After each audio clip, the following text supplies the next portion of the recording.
right? I'll just call you A. A is the pure you before society got a hold of you. And then there's A prime. A prime is what society has conditioned you to believe. And what he's saying is you want to go from A prime, try to get back to A, who you originally are.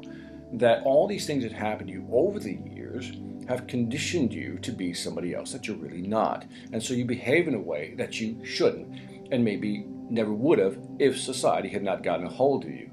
For example, as you're growing up, you hear things between the ages of 1 and 3. You're very susceptible to things you hear. You're skinny, you're too fat, you're too tall, you're too short.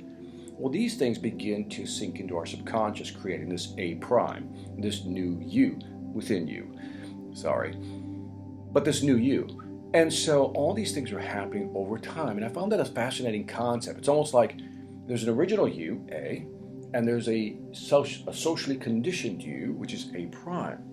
Now, I said to myself, okay, that's interesting. Okay, well, let's assume that society has conditioned me and I have these beliefs that I've built up over the years based on my experience, and this is who I believe I am today, A prime. So how do you get back to you? And he kind of said, you really can't. You can't replace thought with a thought. That's kind of where I lost him, actually, because I think you can replace a thought with a thought. Let me walk you through this because I think this is important.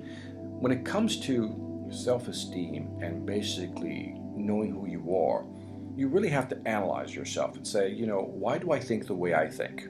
Right? Kind of sounds like a conundrum. Why do I think the way I think? And then if you start analyzing it, you start thinking that, maybe because of all these past experiences, you start thinking in a certain way.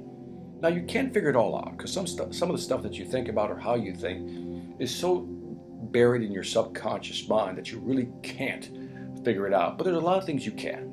For example, if you were like me and you were real skinny when you were a kid, people always said, man, you're skinny. My God, you're a rail. I can barely see you when you stand sideways. You remember those jokes, right? And then as I got older and I put on more weight, I still had that image of me being skinny. So I was always self-conscious of being skinny. And it took me many years to realize that, after I put on some weight, that I wasn't skinny anymore. But yet, my self-image was stuck back there. In other words, my A prime was I was still skinny. And then I had to think about what I thought. And I go, am I really? Well, because I kind of have more weight on me now.